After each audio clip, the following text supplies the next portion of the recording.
नमस्कार दोस्तों, कैसे हैं आप लोग। उम्मीद करता हूँ आप लोग बहुत अच्छे होंगे और आपकी तैयारी बहुत अच्छे तरीके से चल रही होगी। दोस्तों, उत्तर प्रदेश पैट की तैयारी में हम लगे हुए हैं और उसी का सिलेबस जो है आपको कंप्लीट किया जा रहा है। और आज जो हमारा सेशन है वह जैन धर्म के साहित्य को लेकर है, क्योंकि हम जैन धर्म पर एक क्लास जो है आपको प्रोवाइड करा चुके हैं और यह क्लास हमारी डेली रात को 8 बजे प्राप्त होती है।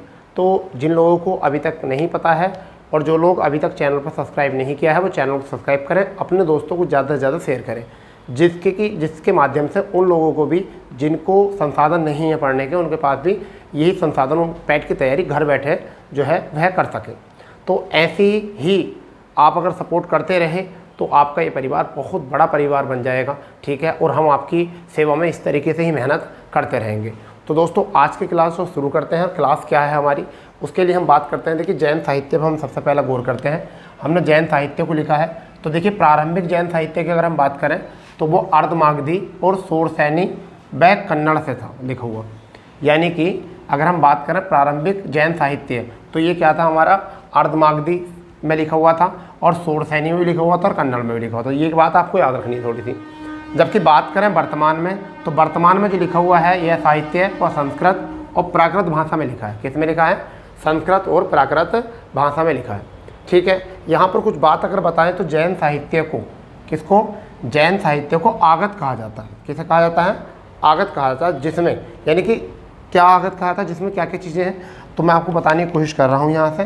तो जिसमें क्या है, 12 तो अंग है, ठीक है, 12 उपांग हैं, 10 प्रकीर्ण हैं, 6 छेद व्रत हैं, 4 मूल व्रत हैं, ठीक है, 1 नंदी व्रत है और 1 अनुयोग व्रत है।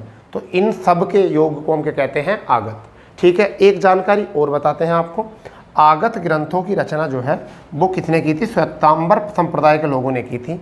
और कब की गई थी, महावीर स्वामी की मृत्यु के बाद। तो फिलहाल में आपको इतनी जानकारी को ध्यान में रखना है कि जैन साहित्य का प्रारंभिक इतिहास साहित्य जो था किसी भाषा में लिखा था, अर्धमागधी में लिखा गया था, शोरसैनी के साथ साथ कन्नड़ में भी।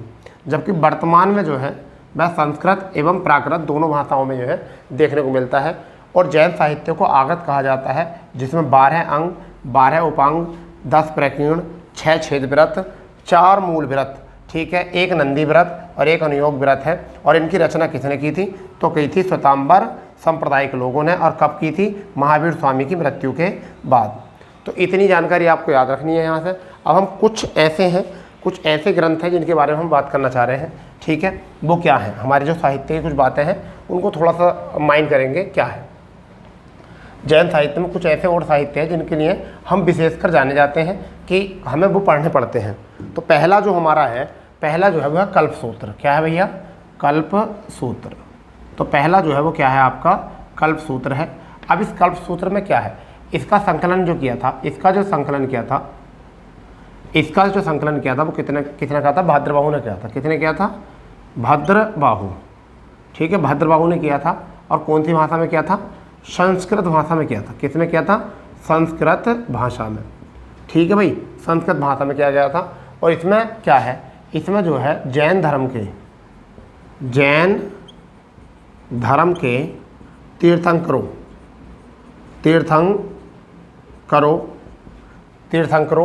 का जीवन चरित्र, ठीक है जी, क्या दिया है, जीवन चरित्र इसमें दिया है। फिर एक आपका है भगवत सूत्र। क्या है, भगवत सूत्र। तो एक ये भी है, भगवत सूत्र है, ठीक है भाई। इस भगवत सूत्र में क्या है, इसमें 16 महाजनपदों का जिक्र है। किसका, इसमें जो है वो क्या है भाई, कितने, 16 महाजनपदों का। एक मिनट ज़रा बेटा मार्कर चेंज कर लेते हैं जिससे कि आपको पता चल जाए।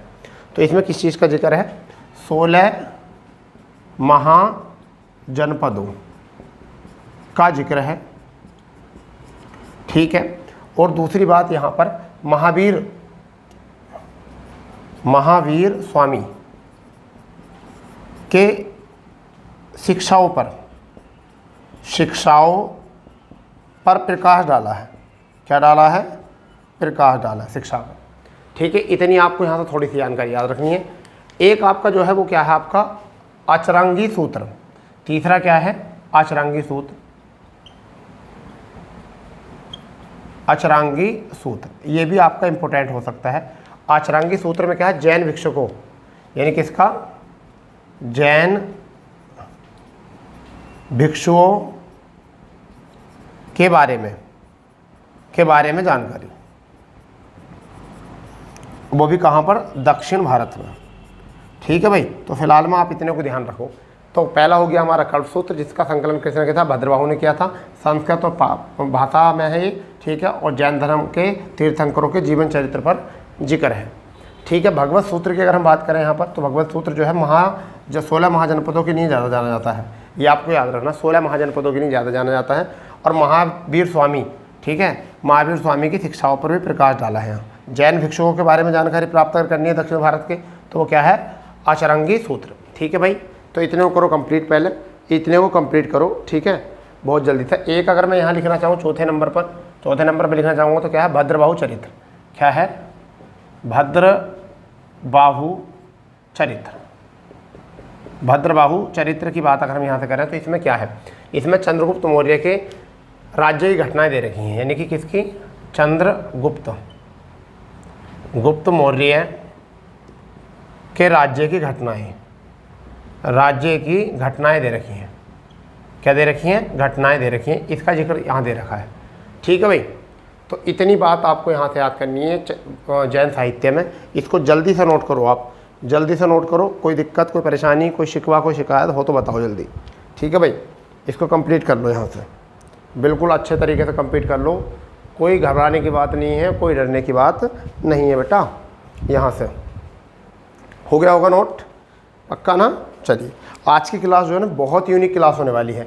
आज की क्लास बहुत यूनिक होने वाली है, और इसी तरीके से हम जैसे सिलेबस को कवर करा रहे हैं, इसी तरीके से हम यूपी पैट के सिलेबस को पूरे को कवर कराएंगे। और फिर आप कहोगे अरे ये तो पूरा ही ऐसा हो गया फ्री में, बिल्कुल सारा काम जो है फ्री में हो जाएगा। अब जो हम बात करने वाले हैं वो बात करने वाले हैं जैन सांगीतियों के बारे में। किसकी बात में बात करने वाले हैं, जैन संगीति। क्या है, जैन संगीतियाँ। जैन संगीतियाँ, ये सबको पता है कि कितनी संगीतियाँ हुई थी, 2 हुई थी। ठीक है भाई, तो हम सबसे पहले लिखेंगे प्रथम के बारे में। किसके बारे में, प्रथम के बारे में। कब हुई थी ये सबको पता होना चाहिए। कब हुई थी, 322। कब हुई थी भाई, 322 BC में हुई थी। कहाँ हुई थी, पाटलिपुत्र में। पाटलिपुत्र में, ठीक है, किसके समय पे, स्थूलभद्र। ठीक है, और कार्य क्या हुआ था इसमें, कार्य क्या होता, जैन धर्म क्या हो गया था, जैन धर्म 2 संप्रदायों में बट गया था। 2 संप्रदायों में बट गया था, जिसमें कि एक तो हो गया था श्वेतांबर, और दूसरा हो गया था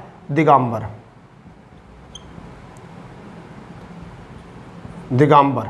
ये 2 संप्रदाय बट गई थी इसमें। ठीक है भाई, श्वेतांबर और दिगंबर। अब द्वितीय बौद्ध संगति जब हुई थी वो कब हुई थी, द्वितीय बौद्ध संगति जो हुई थी वो 526, कहीं कहीं तो लिखा हुआ होता 526 या कहीं कहीं लिखा होता 522 AD, ये AD में हुई थी। ठीक है, कहाँ पर हुई थी, बल्लभी यानी कि गुजरात। कहाँ पर, बल्लभी गुजरात में। ठीक है भाई, यहाँ पर कौन थे, तो देवर्धि, क्षमा, श्रवण। देवर्धि,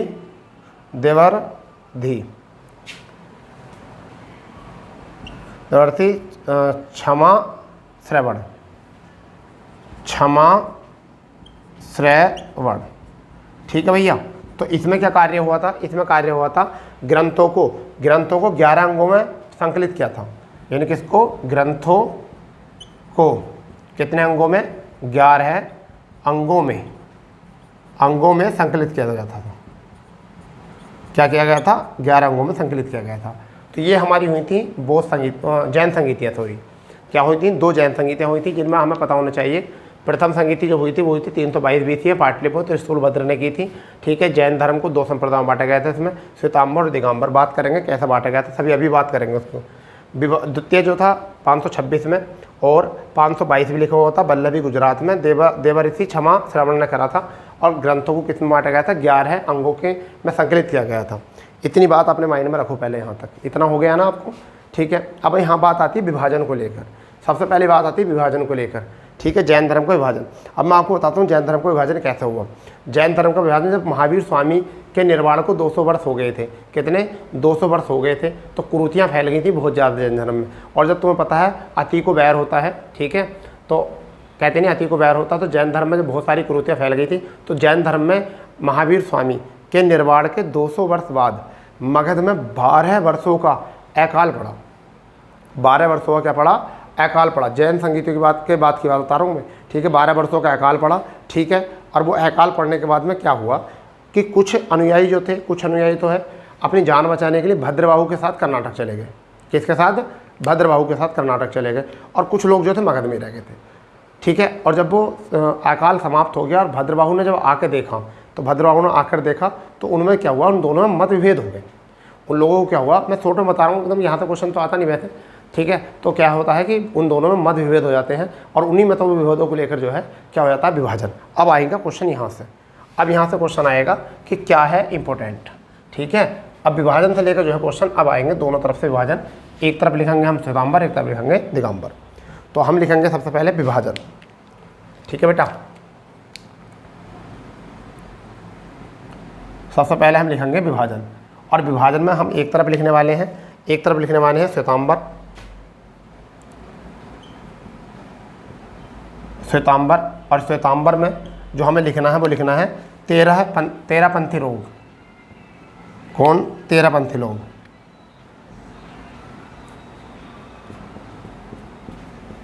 तेरहपंथी लोग थे, ठीक है। दूसरी तरफ जो हम लिखने वाले हैं वो बेटा लिखने वाले हैं दिगंबर। क्या लिखने वाले हैं?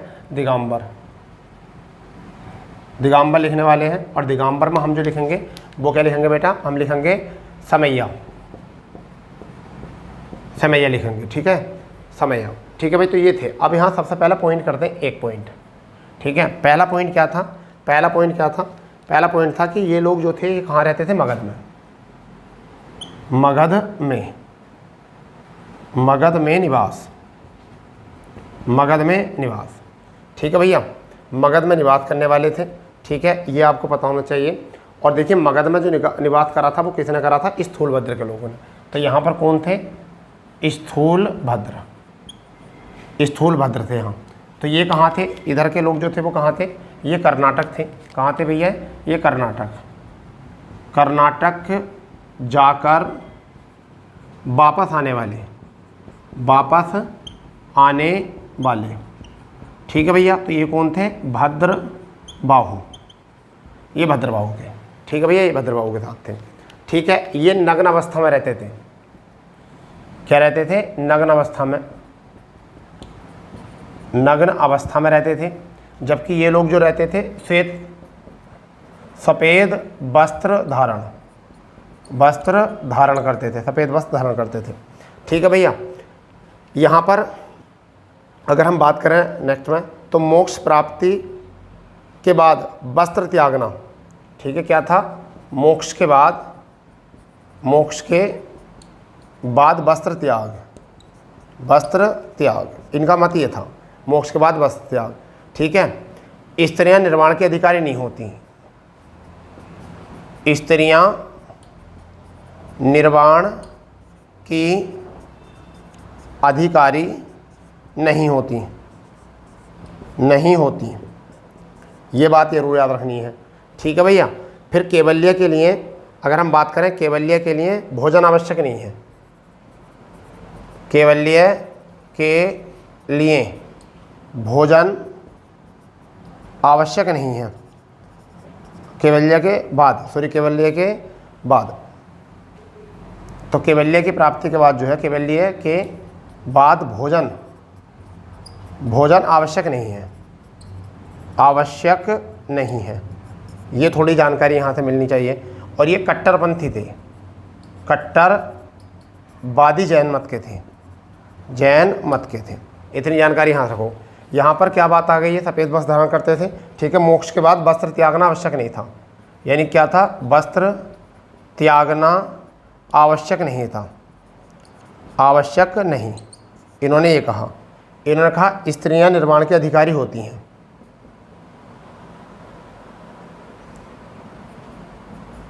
स्त्रियां निर्वाण की अधिकारी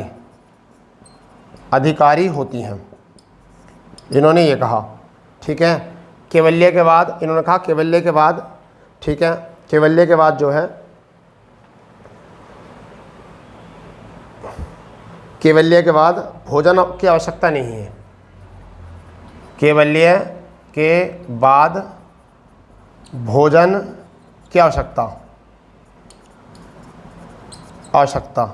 ठीक है भैया, यहाँ आवश्यकता। तो ये कैसे थे? ये स्थानकवासी थे। ये कैसे थे? स्थानकवासी। ये लोग तो कैसे स्थानकवासी थे। इतना अगर आपने विभाजन में याद रख लिया तो फिर कोई दिक्कत वाली बात है नहीं। आपने अगर विभाजन में इतना याद कर लिया, तो मैं आपको बोल रहा हूँ, अगर किसी को ये बातें समझ में नहीं आ रही हूँ इस तरीके देखने में, तो मैं आपको बता देता हूँ क्या है इसका डिफरेंस। ठीक है भैया, क्या है इसका डिफरेंस बता देता हूँ। क्या देखिए, एक तरफ श्वेतांबर 13पंथी लोग थे और दिगंबर में सवैयापंथी लोग थे। तो ये मगध में निवास करते थे, कर्नाटक जाकर वापस आ गए थे। इनके प्रवर्तक कौन थे? स्थूलभद्र थे। इनके कौन थे? भद्रबाहु थे। ये याद रखना है, ये जरूर, ये एग्जाम में आता है। पहला श्वेतांबर कहते हैं सफ़ेद वस्त्र धारण करने वाले, वस्त्र त्यागना आवश्यक नहीं है। ठीक है, स्त्रियों के निर्वाण के अधिकारी होती हैं, कैवल्य के बाद भोजन की आवश्यकता होती है, और स्थानकवासी होते थे। जबकि ये क्या कहते थे? नग्न अवस्था में रहना होता है, मोक्ष के बाद वस्त्र का त्यागना जरूरी होता है, स्त्री निर्वाण के अधिकारी नहीं होती हैं, कैवल्य के बाद भोजन आवश्यक नहीं, भोजन को छोड़ देना चाहिए। और ये कहते हैं कट्टरवादी जैन मत के लोग थे। कैसे थे? कट्टरवादी जैन मत के लोग थे। इसको करो नोट, जल्दी से करो नोट, या ले लो स्क्रीनशॉट, या तो नोट करो या ले लो स्क्रीनशॉट। घबराने की कोई बात है नहीं, सारा सिस्टम जो है ना बढ़िया तरीके से जमा देंगे, बढ़िया तरीके से करेंगे तैयारी तुम्हारी। ठीक है भैया, बहुत बढ़िया तरीके से तैयारी हो जाएगी तुम्हारी, अगर आपने इतना ही तैयार कर लिया तो विकट तरीके से। ठीक है ना भैया, चलो कोई दिक्कत तो नहीं है, बताइए। चलिए अब हम बात करते हैं कुछ ऐसी बातें जो बहुत इम्पोर्टेंट है आपके लिए, आपकी परीक्षा के लिए बहुत इम्पोर्टेंट हो सकती हैं। ठीक है भाई, अब मैं कुछ ऐसे शासकों के नाम लिख रहा हूँ जिनका जन्म जो है, ऐसे तीर्थंकरों का नाम ले रहा हूँ जिनका जन्म यूपी में हुआ था। ठीक है भाई, तो देखिए पहली बात तो है आपका ऋषभदेव, आपको नाम याद रखना पड़ेगा, ऋषभदेव। दूसरा अजीतनाथ, कौन थे? अजीतनाथ। ठीक है, दूसरे, ये तीसरे नहीं है, दूसरे। ठीक है, उसके बाद में जो थे ना चौथे जो थे वो कौन थे? चौथे क्रम के अभिनंदन नाथ। ठीक है, फिर पांचवे कौन थे? सुमित नाथ। ठीक है, इसके बाद में चौदहवें जो थे वो कौन थे? अनंतनाथ। तो भैया इन सबका जो जन्म हुआ था, इनका सबका संबंध जो है वो कहाँ से है? इन सबका संबंध है अयोध्या से। इन सबका संबंध क्या है? कहाँ से है? अयोध्या से। जबकि 23वें जो थे, 23वें वो भी यूपी से ही थे, पार्श्वनाथ, ये यूपी से थे। इनका संबंध जो है वो कहाँ से है? बनारस से। इनका संबंध कहाँ से है? बनारस से। इसका मतलब ये टोटल जो थे वो कहाँ से संबंध रखते थे? यूपी से संबंध रखते थे।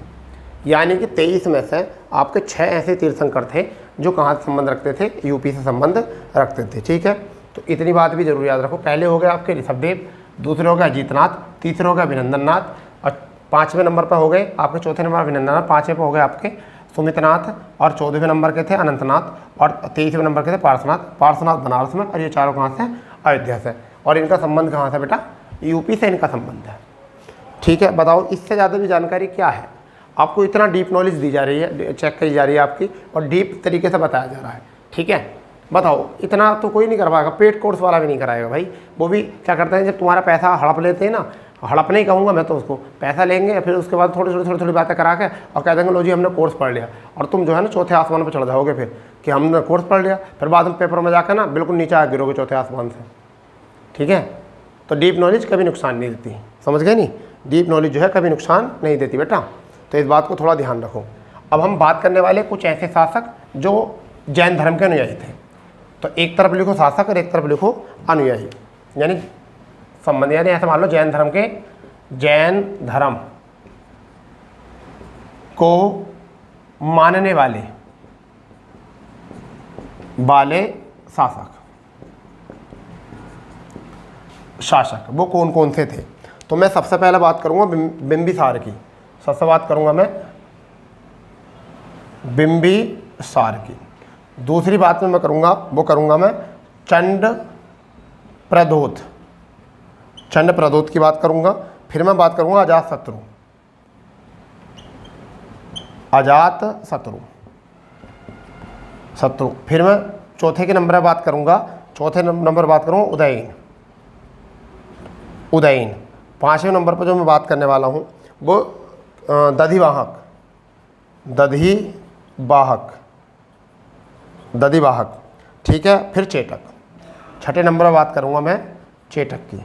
तो ये सब कैसे थे, ये सब कौन थे भैया, ये सब जो थे कैसे जैन मत के थे, जैन अनुयायी, जैन अनुयायी थे। इनके साथ साथ अगर मैं बात करूं तो एक चंदनवाला थी, चंदनवाला कौन थी, चंदनवाला ये कौन थी जी, ये महती साध्वी थी, महती साध्वी, ये महती साध्वी थी, ठीक है जी।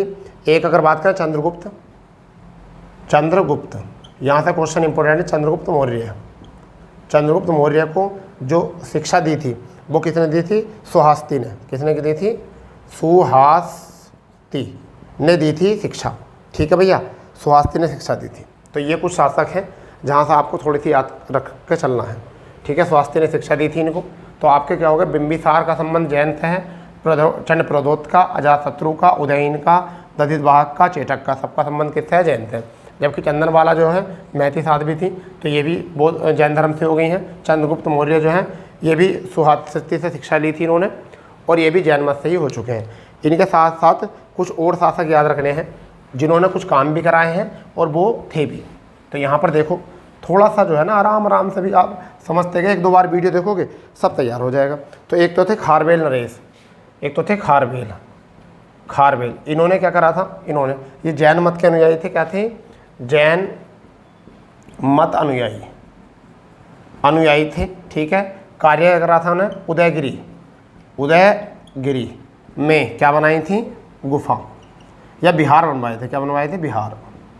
विहार किन के लिए, जैन भिक्षुकों के लिए, जैन भिक्षुओं के लिए, जैन भिक्षुओं के लिए इन्होंने बनाए थे खारवेल ने, ठीक है। उसके बाद में आप कह सकते हो एक और यहाँ से हम तैयार कर सकते हैं, एक तो खारवेल हो चुके हैं, एक एमोग बर्स, कौन है, एमोग बर्स, ठीक है,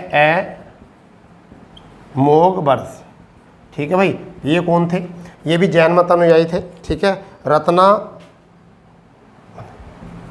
रत्नामती की रचना की थी, की रचना की थी इन्होंने, ठीक है। और कैसे थे, जैन अनुयायी थे, जैन अनुयायी थे, हो गया भाई यहाँ तक। इसके बाद में क्या आता है, गंगवंश के थे, गंगवंश का एक शासक था, गंगवंश, गंगवंश के एक मंत्री थे, गंगवंश के एक मंत्री जिनका मैं नाम बता देता हूँ। गंगवंश के एक मंत्री थे जिनका नाम है क्या था, चामुंड राय, चामुंड राय था आई थिंक, चामुंड राय। इन्होंने 974 में, 974 में गोमतेश्वर, गोमतेश्वर की मूर्ति, गोमतेश्वर की मूर्ति बनवाई थी, कहाँ पर, श्रवण बेलगोला में, श्रवण बेलगोला, कहाँ पर, कर्नाटक में, यहाँ पर बनवाई थी इन्होंने। जहाँ पर हर 12 वर्षों में, 12 वर्षों में मत मस्तक क्या होता है, मत मस्तक किया जाता है, किया जाता है। तो ये थोड़े से नाम याद रखने हैं आपको, ये थोड़े से नाम याद रखने। और तो जैन धर्म को मानने वाले शासकों में कुछ और नाम ऐड कर लेंगे, एक तो हो गए खारवेल, दूसरे हो गए एमोग बर्स, ठीक है, जैन मत अनुयायी थे। देव उदयगिरी में इन्होंने विहार बनवाया था उनके जैन भिक्षुओं के लिए। और रत्नामती की रचना जो की थी वो किसने की थी, वो एमोग बर्स ने की थी। और गंगवंश के मंत्री थे चामुंड राय, उन्होंने 974 ईस्वी में गोमतेश्वर की मूर्ति श्रवण बेलगोला कर्नाटक में बनवाई थी, जिसमें 12 वर्षों के लिए जो है क्या होता है, मतमस्तक किया जाता है। समझ गए। तो इतनी जानकारी जो है आपको अपने माइंड में रखनी है ज़रूर, ठीक है, जैन धर्म से। इससे ज़्यादा ना पढ़ने की ज़रूरत, ना इससे कम पढ़ने की ज़रूरत, क्योंकि इससे ज़्यादा पढ़ोगे तो वो तो उसी को पढ़ना है जिसका पीसीएस में भी ऑप्शनल सब्जेक्ट जो है, या आईएएस में भी ऑप्शनल सब्जेक्ट हिस्ट्री होगा। इससे ज़्यादा अगर पढ़ोगे तो। परंतु one day exam plus UP PAT और सभी वैकेंसी जो है जितनी वनडे एग्ज़ाम की हैं उनके लिए तो ये आपका डाटा जो है बहुत ही सफिशिएंट है। आप विश्वास कीजिए पूरे 8 बजे जो है आपको ये क्लास उपलब्ध होती है, डेली कराई जाएगी, पूरा सिलेबस कराया जाएगा। तो अभी तक हमने जो है इसके 4 पार्ट कवर कर लिए हैं। अब जो हमारी क्लास रहने वाली है वो रहेगी हमारी मौर्य वंश के सम्राट अशोक के ऊपर हमारी क्लास रहने वाली है। फिर हम समुद्रगुप्त के ऊपर क्लास कराएंगे, चंद्रगुप्त द्वितीय के ऊपर क्लास कराएंगे। ठीक है भाई, तो अब हमारी जो क्लास रहेगी वो रहेगी सम्राट अशोक के ऊपर। ठीक है भाई दोस्तों, तो मैं उम्मीद करता हूँ आप लोगों को जो है क्लास में बहुत मज़ा आ रहा होगा और बहुत अच्छे तरीके से आप तैयारी कर भी रहे होगे। तो चलो मिलते हैं नई क्लास के साथ। जय हिंद, जय भारत, वंदे मातरम।